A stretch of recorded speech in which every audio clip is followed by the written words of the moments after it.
Olá pessoal, seja bem-vindo ao podcast Catalisadores.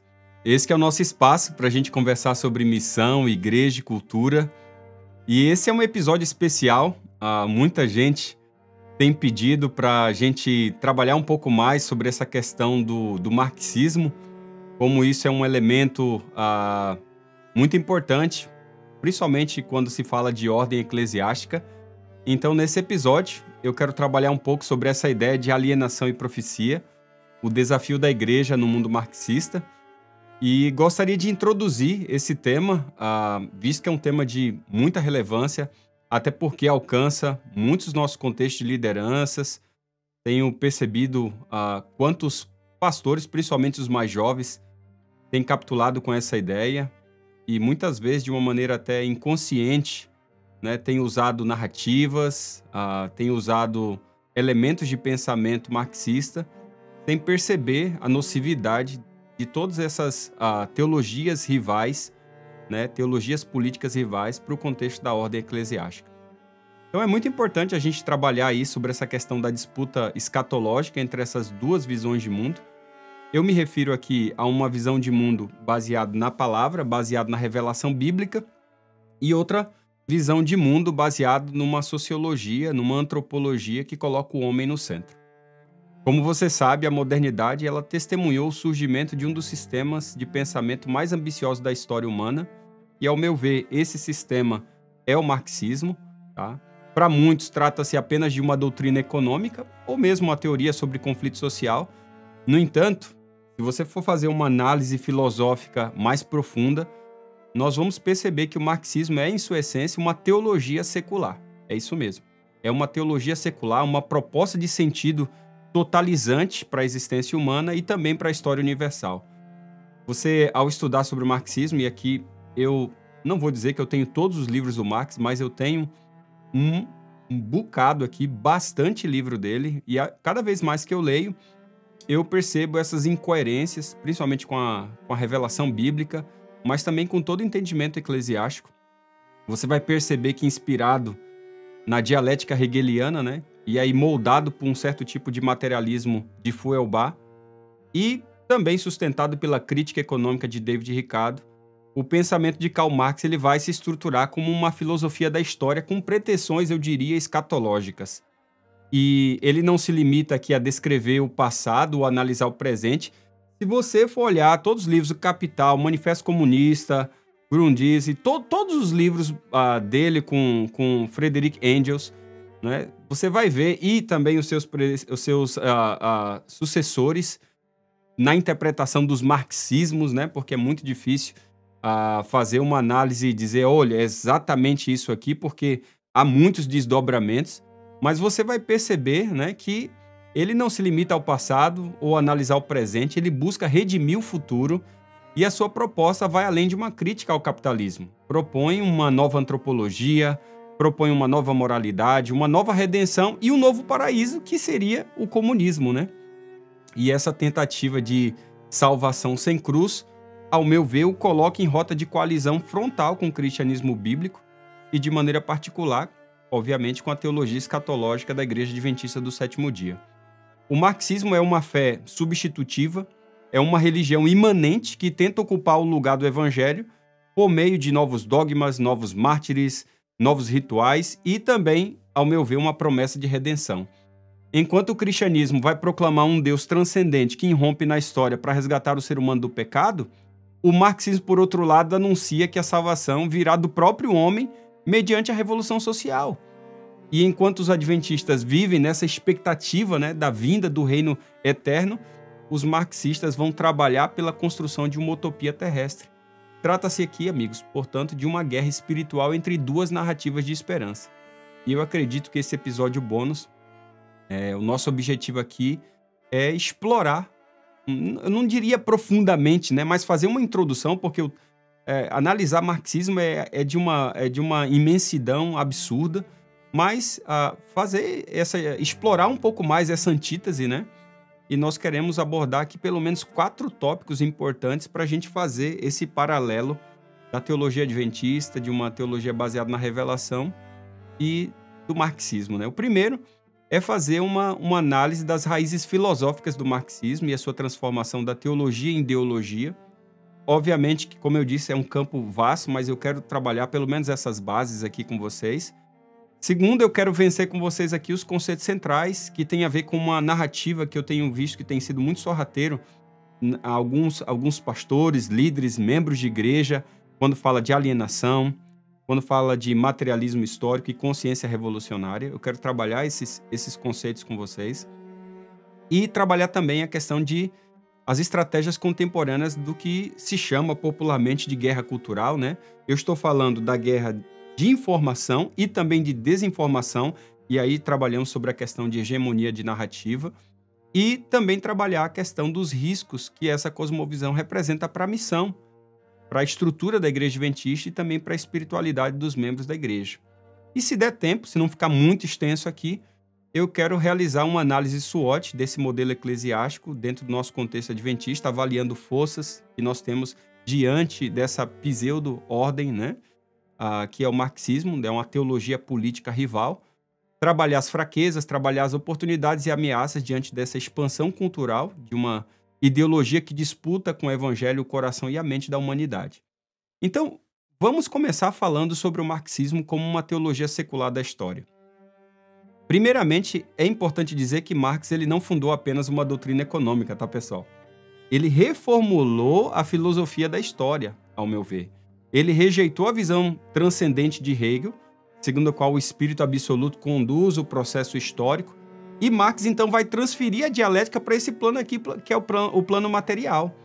E a história, para ele, é o palco onde se manifestam as tensões entre forças produtivas e relações de produção, entre os opressores e oprimidos, daí essa linguagem ser tão forte, né? Inclusive, quando alguns aí, né, até baseiam seus estudos, suas teses, né, ou suas palavras bastante na, né, pedagogia do oprimido. E está muito baseado, obviamente, dentro desses conceitos, onde não há providência, apenas contradição, e o método marxista, chamado de materialismo histórico dialético, interpreta a realidade pela infraestrutura econômica. O que eu quero dizer com essa infraestrutura econômica? Para ele, a cultura, a religião, o direito e as instituições, considerados de supraestrutura, são apenas reflexos do modo de produção dominante. Em outras palavras, a teologia é a economia disfarçada. A fé é basicamente uma ideologia a serviço da dominação. E a religião, segundo Marx, daí é que ele cunha, né, essa frase que ficou bastante conhecida, que a religião é o ópio do povo, onde a religião é uma construção ilusória para suportar a miséria real das pessoas. E essa visão, ao meu ver, confronta diretamente o entendimento adventista da história, a palavra de Deus, porque para os adventistas a história não é um produto do acaso, não é uma luta de classes, ela é conduzida por Deus, que intervém soberanamente na linha do tempo, desde a criação até a consumação. E a alienação do ser humano é, acima de tudo, espiritual, não é econômica. A redenção é realizada por Cristo e não pelo proletariado.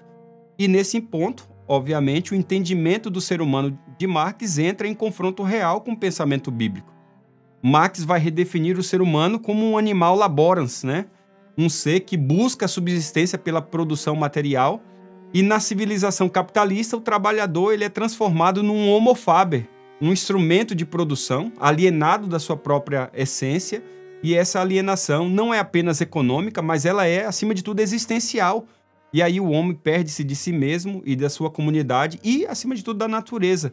E para restaurar, então, a verdadeira humanidade, Marx vai propor, então, a revolução.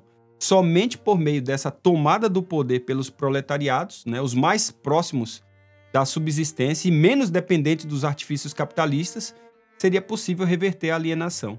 O objetivo aqui é alcançar uma nova sociedade onde não haja mais classes, nem propriedade privada, nem estruturas religiosas, pois estas são vistas como expressões de dominação.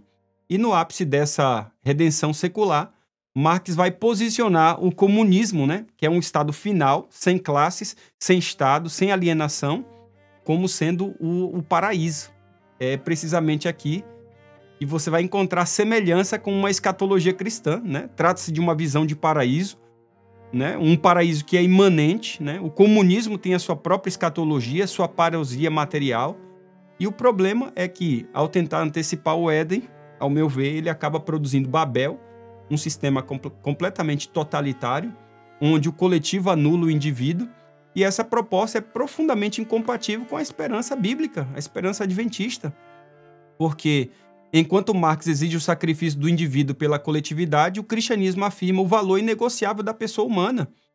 Enquanto que o marxismo declara que a redenção virá pela luta, o cristianismo proclama que ela já foi conquistada na cruz. E enquanto o marxismo opera por coerção política, a igreja age por testemunho e conversão. E para compreender o impacto disso na teologia cristã, e especialmente na cosmovisão escatológica adventista, é necessário, ao meu ver, a gente olhar o marxismo como uma teologia secularizada da história, porque ela oferece explicações totais e soluções redentoras para o drama humano, e não com base na fé, mas com base na revolução. E é nesse contexto que nós devemos entender o marxismo como uma filosofia da história, onde palavras como materialismo, alienação, consciência revolucionária tomam forma objetiva, amigos. Se você prestar atenção, o marxismo não é apenas uma ideologia econômica ou uma teoria sobre o capitalismo. É uma proposta de interpretação total da história humana. E esse modelo ele se apoia em 3 pilares centrais: o materialismo histórico, a dialética da luta de classes e a noção de alienação. Quando você observa, por exemplo, o materialismo histórico vai afirmar que as estruturas econômicas, a infraestrutura, né, determinam a supraestrutura, ou seja, a cultura, a política, a religião e as instituições, como eu já falei aqui, né?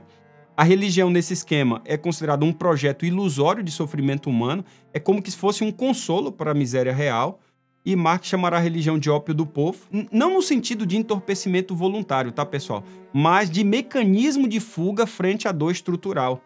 E aí, nesse caso, a alienação é um processo pelo qual o ser humano perde a consciência de sua própria condição histórica e se submete às dinâmicas do capital. Aí o trabalhador, explorado e privado do fruto do seu trabalho, se torna estranho de si mesmo, a sua comunidade e, por final, também a natureza.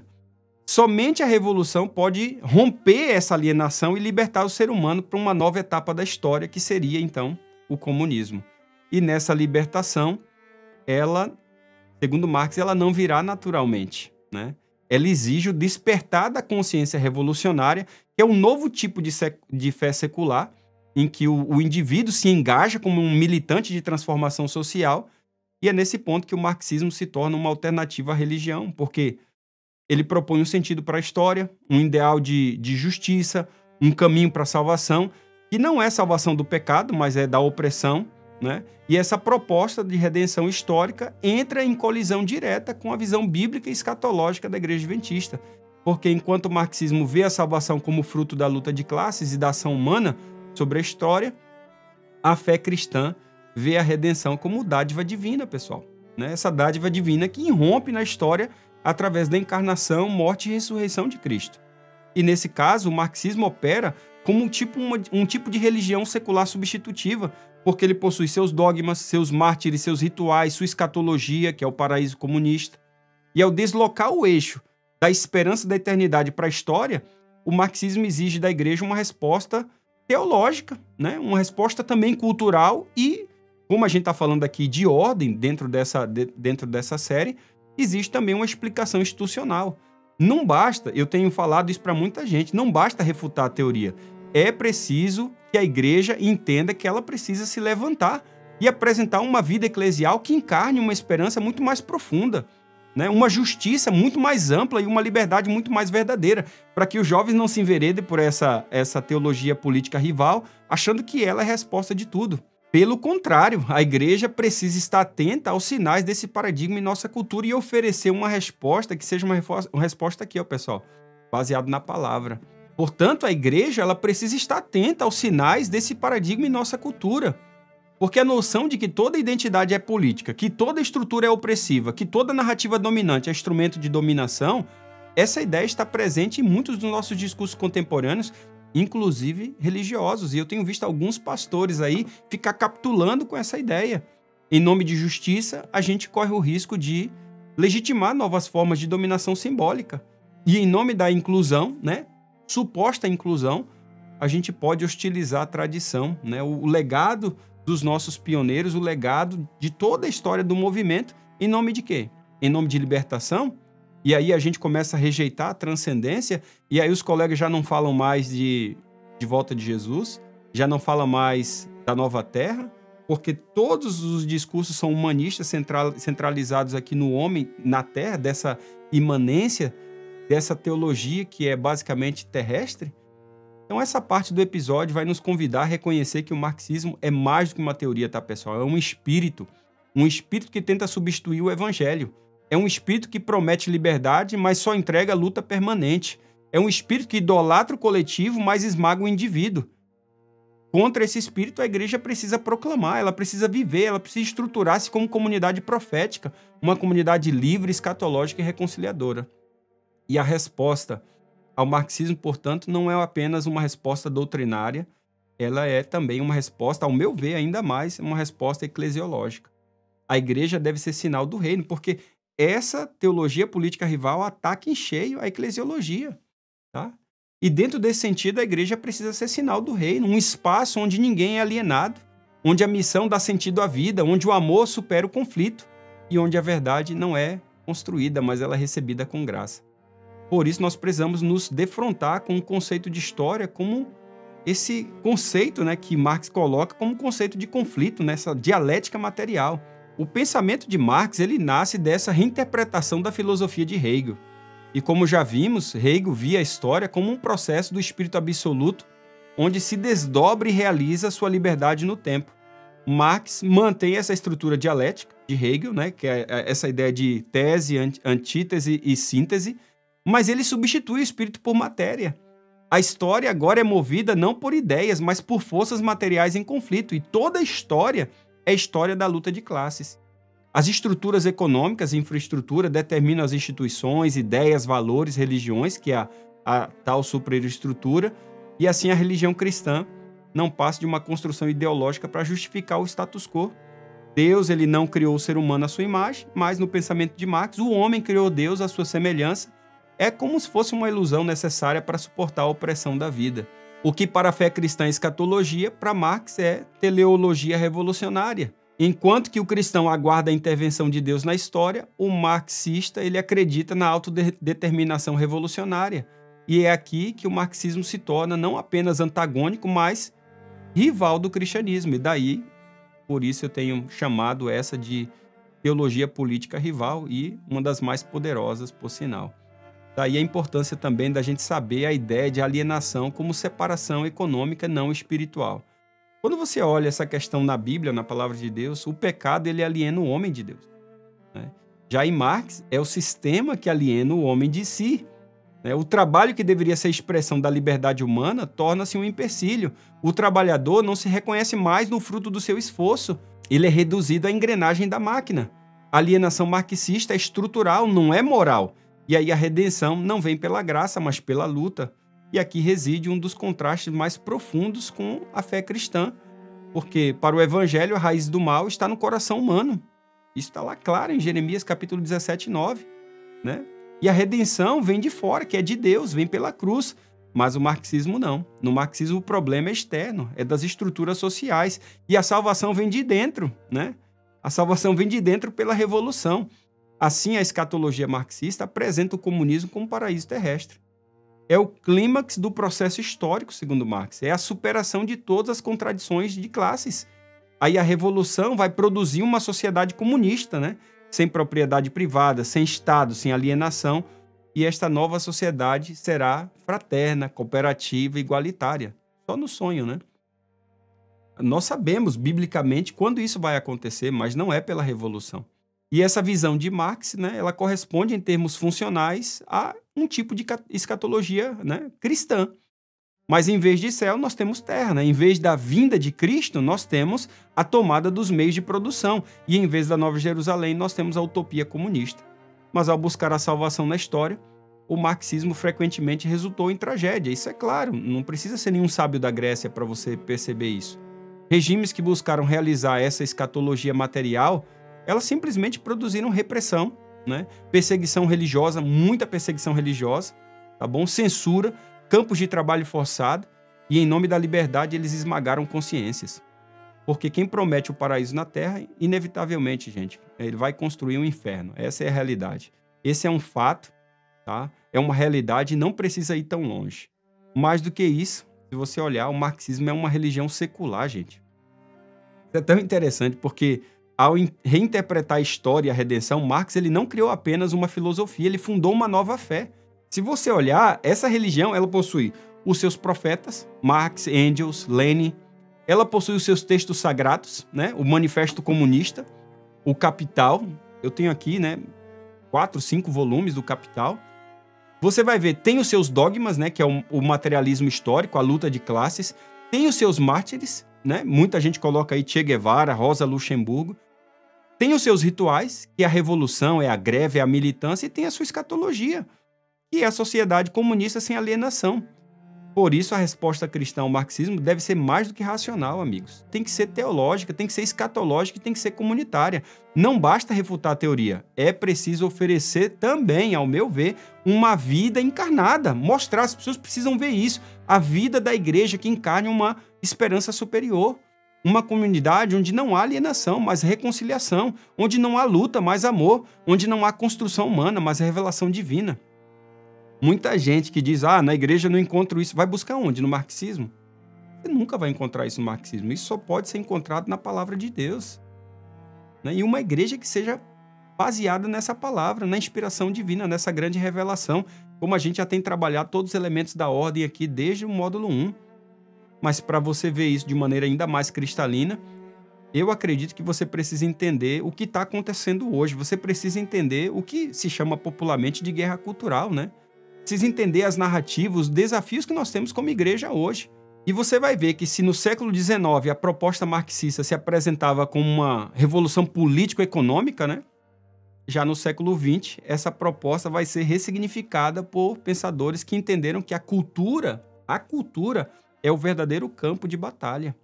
O fracasso da revolução proletariada na Europa Ocidental, especialmente na Alemanha e na França, demonstrou que as classes trabalhadoras não se insurgiria espontaneamente. Isso não ia acontecer. Era necessário, então, reeducar o imaginário. E aqui é o negócio.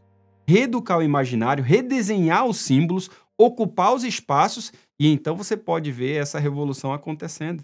E essa mutação estratégica gerou o que hoje é conhecido, né, popularmente como marxismo cultural, um termo que, né, embora polêmico, descreve com exatidão uma escola de pensamento que vê a cultura como uma superestrutura mais relevante na produção dessas relações de dominação.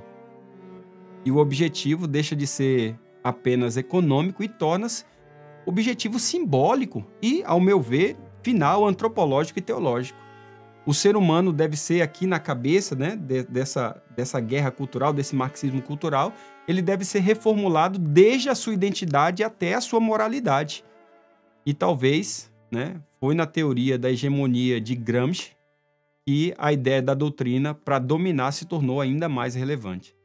Antônio Gramsci, um pensador italiano do século XX, né, do início do século XX, teórico da hegemonia, ele foi o responsável aí por reformular o marxismo para o campo da cultura. Preso pelo regime fascista, escreveu o que é popularmente conhecido, né? Eu tenho esses livros aqui, tenho acho que uns 7 cadernos do cárcere aqui, né? E nesses cadernos ele dizia que a classe dominante não se sustenta apenas pelo controle econômico ou pela força, mas é pela hegemonia cultural.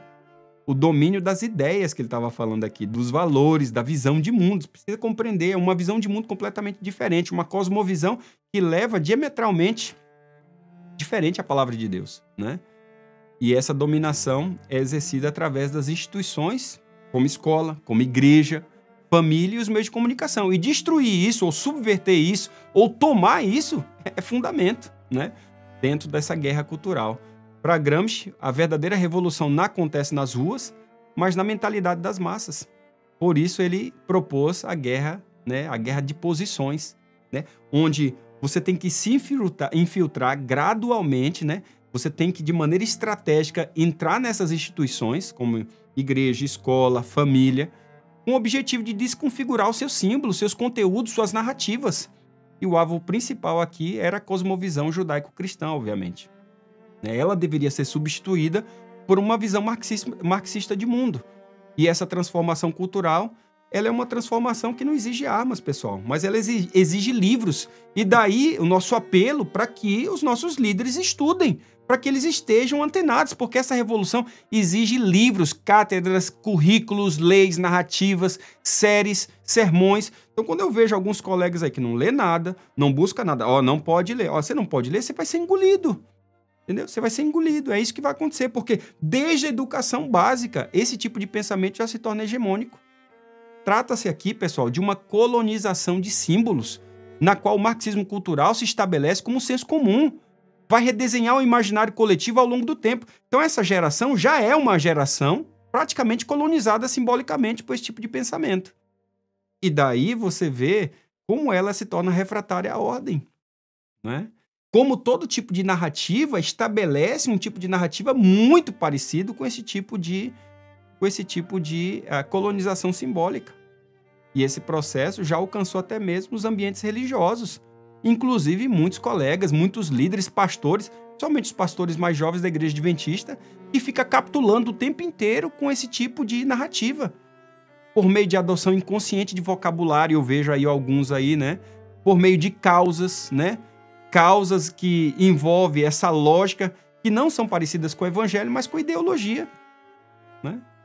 E aí você vai perceber que uma outra fonte dessas ideias é o que nós conhecemos como a Escola de Frankfurt.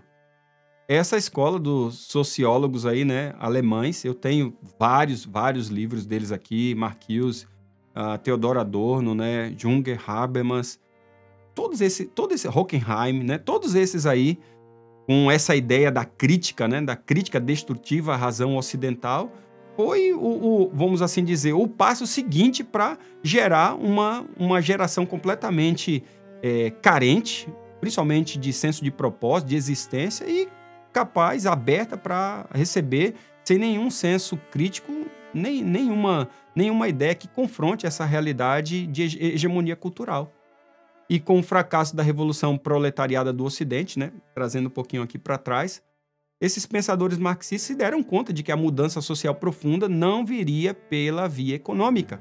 Era preciso transformar a cultura, os símbolos, a linguagem. E esse é o dilema hoje de qualquer pastor, principalmente pastores de jovens aí, fica aí capitulando, discutir.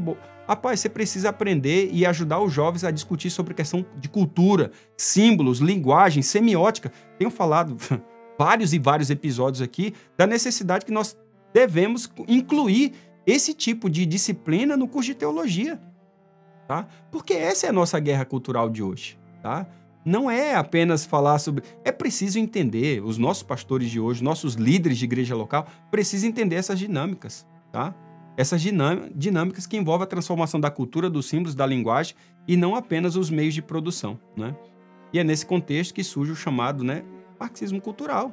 É uma adaptação estratégica do pensamento de Marx por autores como Gramsci, como a Escola de Frankfurt e posteriormente por intelectuais pós-modernos que você vê de monte aí hoje, né? Se você olhar bem, Gramsci entendeu que o poder não reside apenas nas estruturas econômicas, mas nas instituições culturais. É as escolas, tem que tomar as escolas, né? Então, quando você vê aí os currículos que as escolas recebem, né? Desde o governo, que já manda tudo prontinho, né? A própria mídia, você vê o sentido de arte e as famílias que nós estamos criando, tudo está conduzindo para esse caminho aí, né? Por isso que a hegemonia cultural deve ser conquistada por meio da guerra de narrativas. Em vez de tanques, né, livros. Em vez de revolução armada, revolução pedagógica, né? Pedagogia do oprimido, né? Paulo Freire no povo com força, né? E o povo, e todo mundo que eu converso, né, faz uma exaltação e tudo, né? Mas o que está por trás? Né? O que está por trás, né, de o mundo metafórico? Eu tenho um episódio aqui, não nessa série, um episódio bônus aí no podcast Catalisadores, que eu falo sobre essa questão da era do leitor, né? Já não é mais a era do autor e nem do texto. Dá uma pesquisada aí e eu trabalho um pouco e desemboca claramente, né, nessa ideia da pedagogia do oprimido aí, onde a gente vê que a cultura, não a política, seria esse novo campo de batalha. Se você olha por exemplo, a Escola de Frankfurt, com Adorno, Horkheim, Marcuse, né? Eles desenvolveram uma tese mostrando como o sistema capitalista cria o homem unidimensional. Inclusive, esse é um título dos livros do Herbert Marcuse. E eu mostro esses livros para as minhas filhas. Ó, sabe quando esses caras escreveram esse livro? 1950, 1955, né? O próprio livro O Homem Unidimensional do Herbert Marcuse, se eu não me engano, foi 55. Né? Depois, basicamente 10 anos, 12, 13 anos depois, você tem 1968, né? Com toda a explosão social que há a partir disso. Os caras escreveram muito antes, entendeu? E aí os nossos pastores não conhecem essa turma, né? Não sabem o que eles já semearam muito antes nas universidades, e isso vai chegar muito mais tardio no Brasil, mas, ao meu ver, o Brasil basicamente é tomado nessa área. Eu estudei em escola pública até o meu ensino médio, e eu sei do que eu estou falando, tá? E quando você vai lendo essas realidades, você se defronta com esses contextos de alienado, né? Esse contexto que vai trabalhar esses temas de alienação, de materialismo, né? Da humanidade, e é encantador, tá? É muito romântico, é encantador, parece que faz muito sentido, mas quando você olha a base, não tem nada. E o que conduz? Tá? Para onde que leva? Qual é o resultado final? Então, esses caras criaram esse, né, homem unidimensional, alienado, apático e conformado, e para eles era necessário desconstruir os valores tradicionais e abrir espaço para novas subjetividades. Eu vejo aí, tenho colegas, até alguns que abandonaram o ministério, né? Os caras falam tanta subjetividade, que quando vocês... não tem nada, você não sabe nem o que ele começou a falar. Chega no final, você não sabe nem o que ele falou. É tanta subjetividade, é tanta metáfora, é tanta coisa que você vê, não sobra nada. Não sobra nada que realmente dá sentido, né? E viver dentro dessas lógicas, né? Parece tudo, nossa, isso... Todas essas lógicas é para fazer nascer ali a base teórica, né? Para muitos dos movimentos que hoje mudam o cenário ideológico ocidental. E muitas dessas reflexões conduzem exatamente para isso, porque é daí que se baseia, e daí você vê todas as discussões de ideologia de gênero, de relativismo moral, de crítica da religião, sempre quando falam da igreja, e por isso esse podcast é sobre igreja, missão e cultura, né? E eu me concentro mesmo em missão, me concentro mesmo a respeito de igreja, porque as pessoas descaracterizaram a crítica da religião da igreja, sempre exatamente com esses viés, essas narrativas que estão dentro de um bojo, elas não vêm assim do além, elas não caem de paraquedas, não, elas vêm dentro de um background que antecipa todas essas questões de relativismo moral, de anticapitalismo cultural, de identitarismo político, tá? E essa transformação, ela não fica apenas nas universidades, ela penetra os meios de comunicação, as políticas públicas, o sistema educacional e, em muitos casos, as próprias igrejas. Quando eu vejo aí alguns capitulando com essas ideias, para onde que vai? Me mostra o resultado de todo mundo que foi para essas ideias, o que aconteceu. O que gerou? Gerou unidade? Não, não gerou unidade. Gerou propósito? Não. A maioria está perdido nos seus pseudos propósitos, porque não gera engajamento. Que tipo de engajamento? Que começa e se dispersa. Essa chamada guerra cultural, pessoal, não é brincadeira. Ela opera silenciosamente, mas profundamente alterando significados, invertendo valores e reformulando categorias fundamentais da fé cristã. Para eles, as instituições, como a Igreja Adventista, a organização, né, como a Igreja Adventista, ou mesmo a família nuclear, né, a religião cristã, a estética tradicional e a moralidade ocidental, elas não são neutras ou benéficas, mas instrumentos simbólicos de opressão. Pode olhar, a reflexão da maioria caminha nessa direção. A cultura de massa, longe de ser libertadora, tá? Seria um meio de embrutecimento e de conformismo, enquanto que a razão ocidental seria apenas uma racionalização do domínio. Toda estrutura associada à autoridade, ou ordem, ou tradição, inclusive aqui, ó, inclusive a palavra de Deus, a Bíblia, a teologia cristã, passou a ser interpretada como violência simbólica. Pode olhar todas essas pseudo-teologias que surgem a partir desse tipo de narrativa, desse tipo de pensamento, né? Então essa visão ela se espalhou por diversas áreas do pensamento contemporâneo, influenciando o debate sobre raça, sobre gênero, sobre sexualidade, sobre linguagem e sobre as subjetividades, né? Aí você vai entender que a desconstrução tornou-se o novo critério de verdade. Olha, lê a Escola de Frankfurt e você vai ver que o negócio dos caras é criticar, crítica sem limite. desconstruir tudo. E o que sobra? Tudo que esse cara questiona. Você pode questionar. Ninguém aqui está dizendo que você não pode questionar. Desconstrói. Por isso que eu não gosto dessas palavras, né? Porque algumas vezes você vai desconstruir tanto, você não consegue mais construir nada, né? E as pessoas ficam sem... mas você que fez um PhD, alguma coisa, ou alguém mais inteligente, não, mas eu sei o caminho do retorno. E a tua audiência? A tua audiência que não fez um PhD, né? E a audiência daqueles que não se debruçaram tanto, pode retornar diante desse... ao meu ver, todas as vezes que incorre dentro dessa lógica, até o próprio, né, que o faz, suas reflexões, incorre nesse perigo, né? Essa ideia de desconstrução dentro da escola de Frankfurt tornou-se o critério de verdade. E discursos que antes eram considerados referenciais, norteadores para o cristianismo, passaram a ser vistos agora como retrógrados, excludentes, né, opressores. E aí que eu vejo que o marxismo cultural, reformulado como um projeto de revolução simbólica, se consolidou como um vetor de uma nova forma de militância ideológica, não mais pelas armas, mas agora pelas ideias. E isso chega até nós. A Igreja Adventista, como comunidade escatológica, ela não pode ignorar esse processo, amigos. A tentativa de reformular a missão para se adequar a esses valores dominantes de cultura pode esvaziar a verdade bíblica definitivamente. Ao tentar ser relevante, né? Ser relevante, a igreja corre o risco de perder a sua identidade profética. E ao tentar ser inclusiva, entre aspas aqui, ela pode relativizar os seus fundamentos, né? Sua doutrina. E aí, ao tentar dialogar com todos, ela pode, né? Dialogar com todos, ela pode deixar de confrontar o erro. Isso não significa, pelo amor de Deus, isso não significa rejeitar o diálogo com o mundo, longe disso. Mas é assumir uma postura de testemunho, pessoal. A igreja não foi chamada a vencer a guerra cultural segundo as armas do mundo, mas a resistir com a armadura de Deus. A missão da igreja não é disputar a hegemonia, mas revelar o reino de Deus. E isso implica coragem para nadar contra a maré, né? Fidelidade para manter-se íntegra e sabedoria para discernir os espíritos. O desafio para a igreja adventista aqui, pessoal, é duplo, tá? Não é apenas proteger a sua teologia, mas também a sua estrutura institucional das infiltrações de uma lógica ideológica que busca transformar a missão em militância, o discipulado em ativismo e o reino de Deus em utopia terrestre. E essa parte desse episódio bônus aqui nos desafia a fortalecer as nossas escolas adventistas, tá? Nos desafia a fortalecer os nossos púlpitos com a palavra de Deus. Eu vejo aí muitos aí querendo fazer discussão se deve manter um púlpito ou não deve, se deve pôr tonel ou não deve.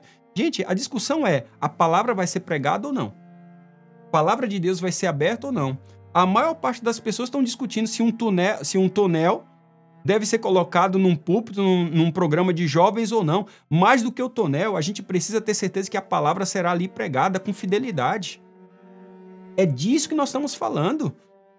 E essa parte do episódio nos chama para a gente fortalecer as nossas bases, nossas escolas, nossos púlpitos, nossas famílias, gente. Precisam ser fortalecidas. Nossas assembleias, nossas comissões diretivas devem ser espaços de formação bíblica, de discernimento espiritual, de resistência profética. E em tempos de guerras de narrativas, a igreja precisa reafirmar a narrativa do evangelho, pessoal. Não é a narrativa da ideologia. É a narrativa do evangelho. Se nós simplesmente pregássemos o evangelho, já seríamos muito revolucionários, né? Porque o evangelho tem esse poder radical de transformação de vidas. Uma narrativa, pessoal, que não nasce do conflito de classes, mas que nasce da cruz do Calvário, tá? Uma narrativa que não busca hegemonia, mas fidelidade. E que não sonha com um paraíso terrestre, mas aguarda a cidade eterna, cujo arquiteto e construtor é o Senhor Jesus. No entanto, pessoal, essa guerra cultural, ela possui sua expressão mais forte naquilo que nós conhecemos como guerra de informação e guerra de narrativa, ou guerra de desinformação, tá? A partir da década de 1970, por exemplo, a revolução cultural, ela passou a operar com uma sofisticação ainda, mas muito maior, tá? Já não bastava reeducar a cultura e dominar as instituições. Era preciso controlar aqui, a informação, e manipular as percepções das pessoas. E esse processo evoluiu para o que nós chamamos de guerra de informação e, posteriormente, guerra de narrativas, né? Guerra de narrativas. A guerra de informação, ela diz respeito à disputa pelo controle dos dados, canais de comunicação e das plataformas digitais. Quem é que está ali? Quem está falando? Quem domina o espaço? Já a guerra de narrativa atua num plano que é um plano diferente, pessoal. É o plano simbólico, é um plano linguístico. Consiste em redefinir os termos do debate, desacreditar os opositores e criar falsas dicotomias e construir aqui versões ideologicamente moldadas da realidade. É muito interessante isso, né? Porque quando a pessoa não ganha no argumento, então ela desacredita do opositor. Ela desacredita o opositor. Ela tenta lacrar, né? Lacrar com os títulos acadêmicos, né? Lacrar com o seu network, né? E assim por diante.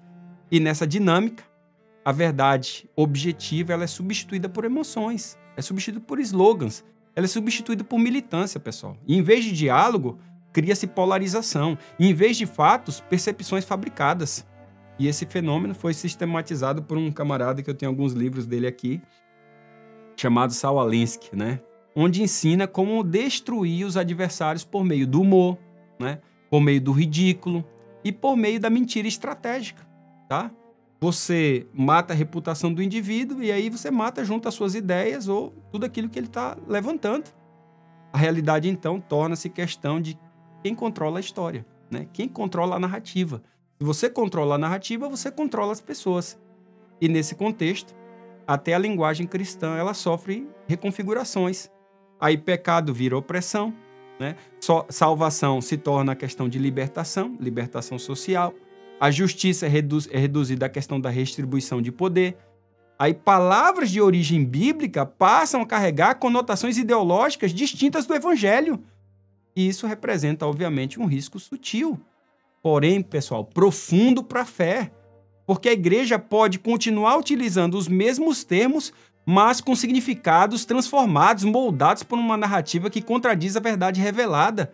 E, por fim, o que se verá são pastores que dizem que a igreja é opressora, que a igreja não é inclusiva, que a igreja não é aberta e etc. É isso que eu tenho visto de alguns desses pregadores capitulados aí por um tipo de narrativa que é ideologia. Isso possui um risco à missão e à identidade profética da igreja adventista absurdo. Por quê? Porque diante dessa nova forma de guerra, travada não com armas, mas com narrativas, símbolos e linguagens, a igreja adventista precisa reconhecer o terreno em que ela pisa. Ela precisa reconhecer. Os nossos pastores precisam reconhecer. E quando eu olho uma geração de pastores completamente capturado por essas ideias, ou um outro grupo de pastores que completamente aéreo a essa realidade, nós entregamos ouro para o bandido, principalmente para os mais jovens. A tentativa aqui, gente, é que eu tenho percebido é de adaptar-se aos valores culturais dominantes. E em nome da relevância, da inclusão ou aceitação, pode resultar no comprometimento de sua identidade profética. Isso pode resultar no comprometimento. E aí, pessoal, é importante a gente entender que a missão adventista é por natureza escatológica e contra-hegemônica. Nós não fomos chamados para disputar o espaço público, né, com as armas da cultura, mas para resistir com a armadura de Deus, gente. Já falei isso aqui. O evangelho não é um projeto político, não é uma ferramenta de transformação sociológica.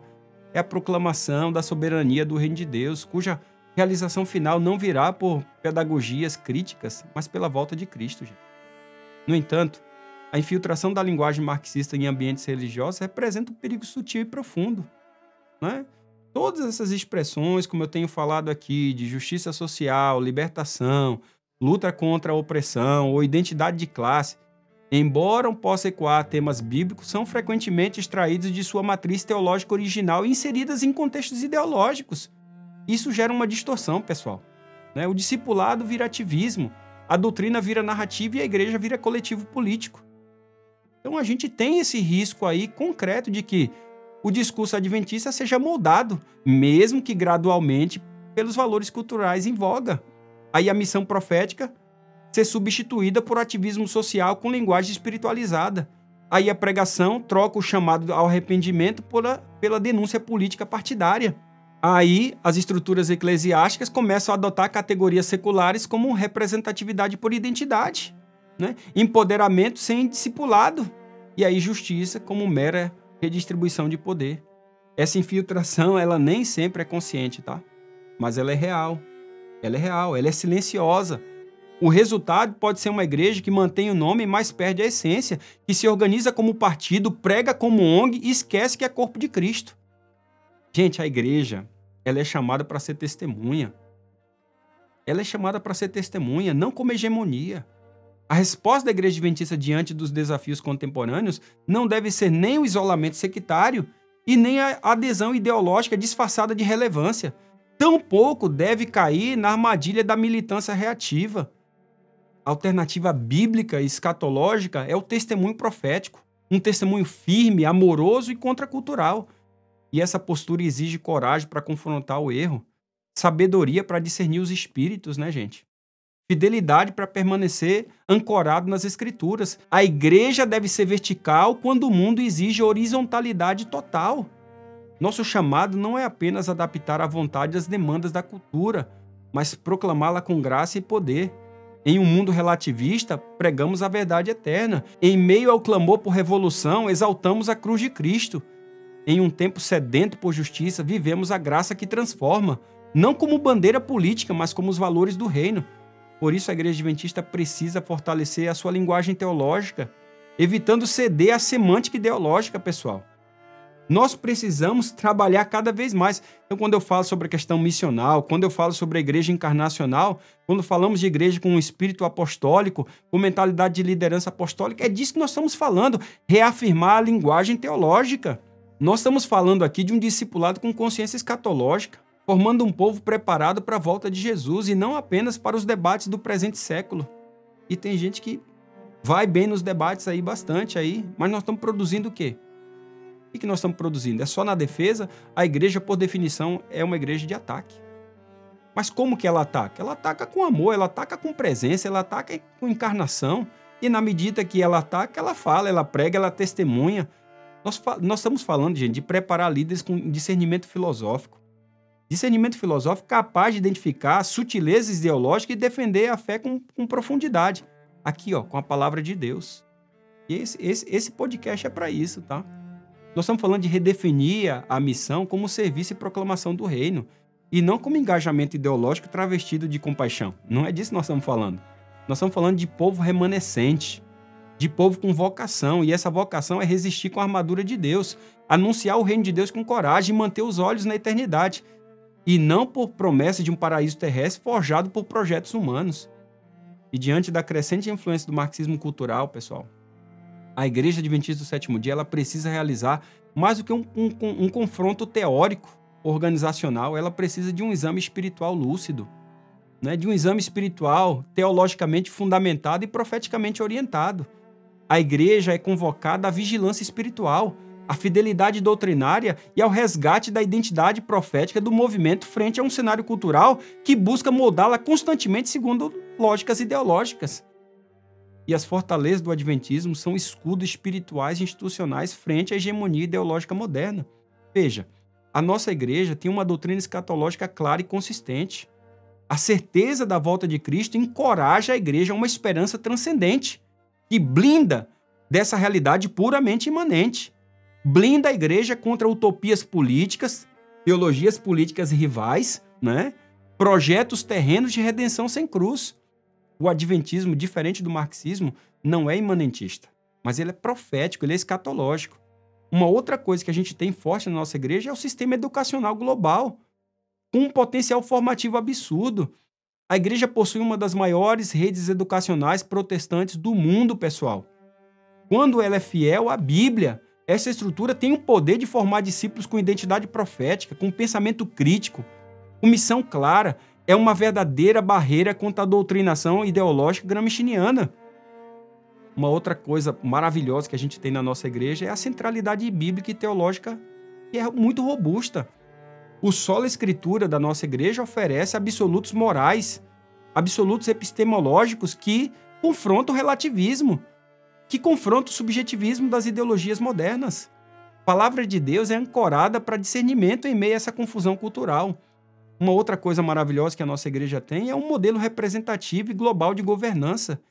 Tanta gente que mete o pau, você não tem ideia. Eu sempre digo assim, se isso aqui não está bom, o que seria melhor? E as pessoas não têm o que dar melhor. Por quê? Porque isso é o que de melhor nós temos hoje. Para a igreja adventista, o que é de melhor?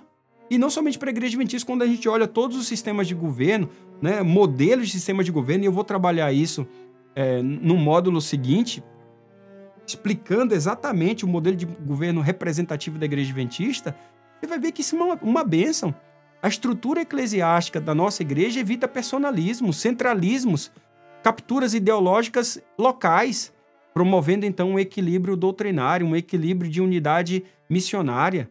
Aí você vai ver uma pluralidade geográfica que fortalece e que dá resiliência para que essa igreja continue firme contra pressões culturais e regionais. É disso que nós estamos falando, pessoal. De uma igreja que tem uma origem reformista e uma vocação profética. Se você olhar, a Gênese adventista foi contra o espírito do tempo. Olha, estuda a história da nossa igreja. A identidade profética do movimento capacita a igreja a reconhecer e resistir aos movimentos ideológicos que tentam redefinir a verdade e subverter os símbolos da fé constantemente. No entanto, pessoal, nós precisamos estar atentos também às fraquezas que podem nos tornar vulneráveis a essas ideologias. Eu me refiro aqui a abrir brechas espirituais, né? Brechas culturais e institucionais que favorecem a infiltração das ideologias anticristãs no nosso meio. Uma delas é uma adoção acrítica da linguagem ideológica. Termos como empoderamento, opressão estrutural, justiça social, representatividade, todos esses termos são muitas vezes absorvidos sem o crivo bíblico ou sem análise filosófica, contaminando assim o discurso eclesial com sentidos estranhos ao evangelho. A gente precisa estar atento a isso.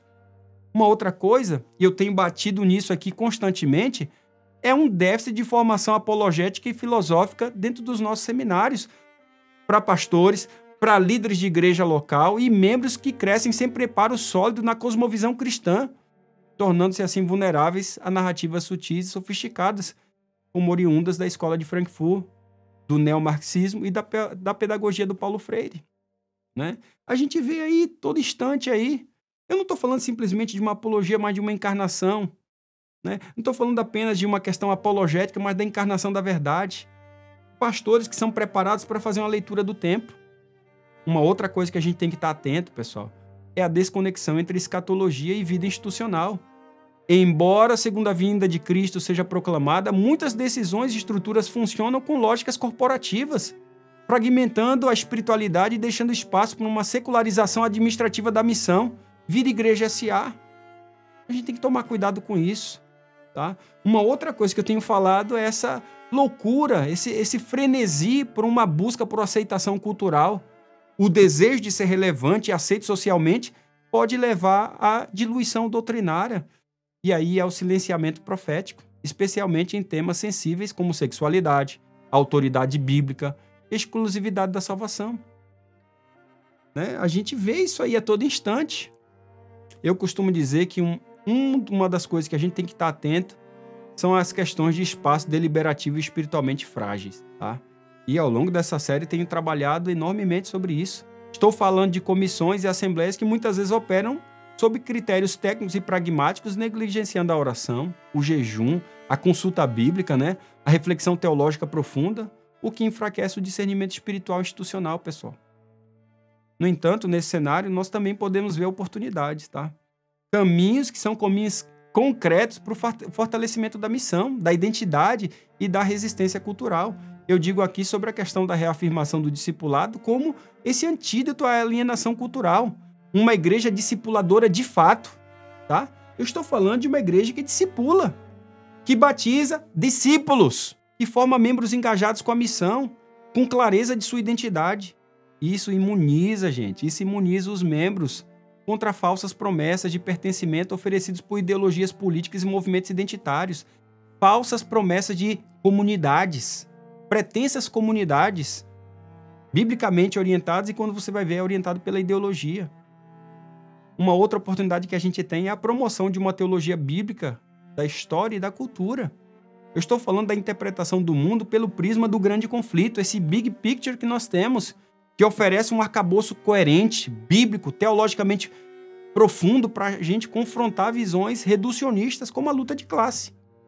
Isso deve ser integrado aos currículos educacionais e à formação pastoral. Uma outra oportunidade que a gente tem é a valorização da missão voluntária e do serviço sacrificial. né? Porque enquanto o marxismo prega a revolução pela força, o evangelho ensina o amor prático e o serviço humilde, né? Projetos missionários, humanitários de compaixão são estratégias efetivas de contracultura cristã. Nós estamos falando, pessoal, de fortalecimento de ensino bíblico em todos os níveis da igreja, desde a escola sabatina até quem vai para uma faculdade adventista, né? A igreja pode e deve preparar o seu povo com ferramentas doutrinárias, filosóficas e espirituais para resistir às pressões culturais e testemunhar com firmeza e amor. Eu estou falando aqui, pessoal, de centros, né? Criar a igreja com essa mentalidade de centros de influência, onde a gente entende que produção cultural teológica, livros, vídeos, podcasts, cursos, debates, né, precisam abordar diretamente os temas contemporâneos à luz da palavra, ambientes abertos para a conversa, para o diálogo, para a discussão, mas também para o serviço, para o relacionamento, onde a igreja enxerga que ela deve ser formadora de consciência crítica e não apenas transmissora de tradicionalismos herdados. No entanto, também é importante, para a gente finalizar esse episódio, é importante a gente entender as pressões internas e externas que, se não enfrentadas, podem comprometer a missão e a identidade profética da igreja. São ameaças reais que nós temos. E eu poderia mencionar algumas delas aqui para vocês. Primeiro é a normalização de valores anticristãos nos espaços institucionais. A aceitação inconsciente de ideias como relativismo moral, como ideologia de gênero, né? O antinomismo, né? Que ameaça a integridade doutrinária das escolas, sermões e materiais oficiais. Aí você vê a polarização ideológica entre membros e líderes. Aí o marxismo atua pela divisão, pessoal. Quando a sua lógica penetra na comunidade eclesial, fragmenta a comunhão e promove facções que substituem a unidade em Cristo, ou identidades políticas ou sociais, partidárias, né? Ou identitárias. E aí a gente corre o risco, e vê isso, uma ameaça, à sedução da juventude por discursos ideológicos. Porque sem ensino bíblico firme, os jovens são atraídos por narrativas que prometem propósito e justiça, mas que por fora do evangelho geram confusão, ressentimento e afastamento espiritual. O quanto que eu conheço de uma turma que é ressentida, tem né, parece que carrega, parece que tem um ambiente que tem uma cabeça de burro enterrado ali. Por quê, pessoal? Porque o fundamento de todos esses negócios leva para isso, leva para confusão, ressentimento e afastamento espiritual. E aí o uso inconsciente de categorias marxistas no discurso teológico, termos como evangelho social, fé transformadora, podem mascarar ideologias secularizadas que esvaziam o conteúdo salvífico e escatológico da fé cristã. Eu não estou falando que isso não é real, que esses termos não são, quando são lidos biblicamente orientados, né, pela palavra de Deus, eles são importantes? Claro que sim, mas quando são orientados pela ideologia, aí o fim é outro, pessoal. Tá? A gente tem que estar atento a isso. A gente tem que estar atento às pressões legais, sociais e políticas por conformidade institucional, que é essa busca por financiamento, reputação pública ou conformidade legal para levar as concessões simbólicas que abrem caminho para a submissão da igreja à lógica do mundo. Aí eu estou falando de fidelidade, tá, pessoal? Fidelidade que será aprovada nos tribunais da cultura e não aqui, ó, apenas na igreja e na palavra de Deus. Cuidado com isso. Eu quero chegar ao final desse episódio bônus com um chamado para a igreja adventista, a qual faço parte, a qual sou pastor e trabalho como administrador. A essa igreja que age como um corpo escatológico e reformador. Nós precisamos fazer escolhas espirituais profundas. Nós seremos uma voz no deserto ou um eco da cultura? Nós seremos um sinal do reino eterno ou um agente de reformas temporais? Como povo do tempo do fim, amigos, nós somos chamados a restaurar a linguagem da fé diante da contaminação ideológica. Nós somos chamados a renovar a prática da santidade em meio à banalização do sagrado. Nós somos chamados a resgatar a coragem profética diante de um mundo que exige conformidade. Vivamos como quem já viu o fim da história, pessoal. Que permanece com os olhos abertos, as lâmpadas acesas e o coração firme na esperança do retorno do Senhor. A maior revolução que a igreja pode fazer é a fidelidade ao evangelho, com a consciência de que o conflito que enfrentamos não é apenas ideológico ou político, ela é espiritual. Trata-se de uma disputa por redenção, sentido, por esperança entre duas escatologias opostas. Uma que nasce na cruz e aponta para a eternidade, e a outra que nasce do conflito humano e promete um paraíso terrestre forjado pelas mãos dos homens. O marxismo revolucionário é mais do que um sistema político ou econômico, pessoal. Nunca esqueça disso. É uma religião secular. É uma escatologia sem céu. É uma teologia sem Deus. É um Messias sem cruz. E ele transforma a esperança cristã em utopia ideológica, substitui a fé pela revolta e desloca o olhar da eternidade para o agora. E o seu evangelho não termina com o cordeiro no trono, mas com o proletariado no poder. A proposta marxista busca redimir a história pela luta de classes. A fé cristã anuncia que a história já foi redimida pelo sangue do cordeiro. Uma confia no homem, a outra em Deus. Uma idolatra o coletivo, a outra valoriza o indivíduo redimido. Uma ergue torres ideológicas de Babel, a outra, gente, aponta para Nova Jerusalém. Por isso o marxismo, pessoal, é uma religião substituta que exige adoração, fidelidade e sacrifício. O seu ídolo é a humanidade deificada, é o coletivo elevado à posição de Deus. O resultado é a destruição da liberdade, da moral, da individualidade e, por fim, da própria dignidade humana. E, em contraste, você vai ver a fé cristã, e de forma especial a fé escatológica adventista, que proclama que a salvação é dom de Deus, é fruto da graça, realizada na cruz e consumada na gloriosa volta de Jesus. O cristão não vive pela luta, pessoal, mas pela fé. Nunca se esqueça disso. Ele não espera a redenção nas revoluções humanas, mas no reino eterno. Ele não se curva às pedagogias ideológicas, mas submete aqui, a palavra viva de Deus. E a Igreja Adventista do Sétimo Dia, nesse contexto, é chamada a resistir com clareza e fidelidade. Não fomos chamados para disputar hegemonias, pessoal, repito, mas para testemunhar a verdade eterna. Não para lutar pelo poder simbólico, mas para anunciar com poder profético que Cristo reine e ele voltará. O maior perigo não está no confronto explícito, pessoal, mas na infiltração silenciosa, aquela que contamina nossa linguagem, nossa estrutura e imaginação espiritual e destrói a missão profética. Uma igreja que absorve a linguagem da luta de classes logo esquece a linguagem da cruz. Uma igreja que sonha com utopias terrestres perde de vista a cidade cujo arquiteto é Deus. Por isso o chamado profético é urgente. Retornar à palavra de Deus, que é viva e autoritativa.